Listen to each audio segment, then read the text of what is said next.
Imagine giving one person a notebook, not a normal notebook, a notebook containing drawings of machines, studies of human anatomy, observations about water, designs for flying machines, studies of light and shadows, sketches of animals, ideas about engineering, paintings, and then discovering that this person lived more than 500 years ago. His name was Leonardo da Vinci. But here's the strange part. He wasn't satisfied with simply creating beautiful things. He wanted to understand why they worked. And that obsession changed the way he looked at the world. Leonardo was born in 1452 in Vinci, in present-day Italy. He wasn't born into a modern research laboratory. There were no computers, no microscopes like the ones we use today, no internet. Yet Leonardo developed an extraordinary habit. He observed. Instead of simply looking at something, he asked, why? Why does water form swirling patterns? Why does a bird stay in the air? Why does a shadow change shape? Why does the human body move? That question, why, became one of the central forces of his life. Most people know Leonardo as a painter, but Leonardo wanted to understand what was underneath the human body. He studied anatomy and made extraordinarily detailed anatomical drawings. He examined muscles, bones, organs, and proportions. And this wasn't just curiosity. For Leonardo, understanding anatomy could make his art more accurate. He wasn't satisfied with drawing what a body looked like. He wanted to understand how it worked. That's a crucial difference. A normal artist might ask, how do I draw this hand? Leonardo's mind went further. What is underneath the skin that makes this hand move? And suddenly, art became science. And Leonardo didn't stop at anatomy. He studied water. He observed how rivers flowed and how currents behaved. He studied birds and flight. He filled pages with ideas and sketches concerning machines and mechanisms. He investigated optics and light.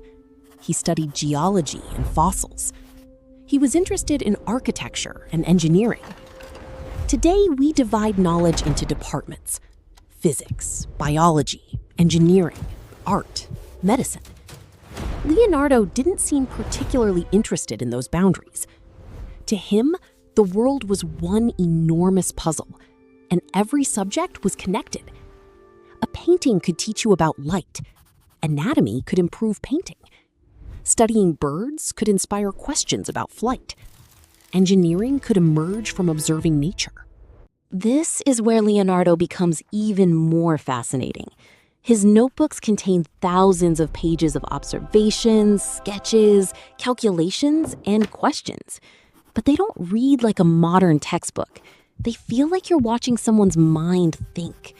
A drawing, a question, an observation, another drawing, a correction, another question. Sometimes the idea is incomplete. Sometimes he returned to the same subject years later. And that tells us something important. Leonardo wasn't simply collecting answers.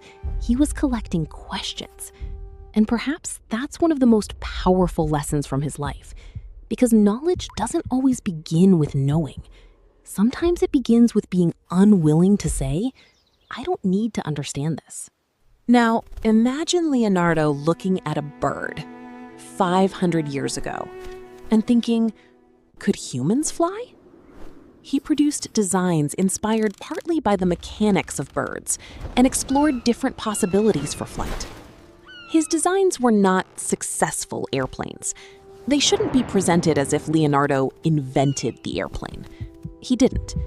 But his drawings reveal something remarkable. He was trying to understand flight through observation and mechanics, rather than simply dreaming about it. He watched nature. Then he tried to reverse engineer it. That pattern appears again and again in his work. Observe nature, ask why, draw it, understand it, build an idea. But here's the part that makes Leonardo human. Not everything he began was finished. Some projects remained incomplete. Some ideas remained sketches. Some works were abandoned or changed repeatedly. And this creates an interesting paradox. We often imagine genius as someone who has everything figured out. Leonardo's life suggests something different. A mind can be extraordinarily curious and still be messy. You can have brilliant ideas and still fail to finish everything. You can know an enormous amount and still have thousands of unanswered questions. Genius doesn't necessarily mean having all the answers. Sometimes it means being able to remain fascinated by the questions. Leonardo's greatest legacy may therefore not be a single painting. It may be his way of looking. Look at an ordinary object. Most people see the object. Leonardo saw a question. A bird wasn't simply a bird. It was a problem of flight. Water wasn't simply water. It was motion. The human body wasn't simply a body. It was a machine of extraordinary complexity. Light wasn't simply light. It was something to investigate. And that mindset is available to almost anyone. You don't need Leonardo's intelligence. You can simply begin with his most useful habit. Look closer. The world around you is filled with things you've stopped noticing. Your heartbeat, a shadow moving across a wall, water flowing through a tap, a bird changing direction in the sky, your own hand moving as you reach for something. You see these things every day. But Leonardo's life asks a different question. What if you looked at them as though you had never seen them before? Maybe curiosity isn't about knowing everything. Maybe it's about refusing to become blind to the things you see every day.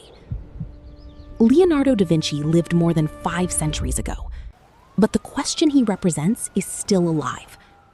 How much of the world do we actually see before we stop looking? And what would happen if just once you decided to look closer?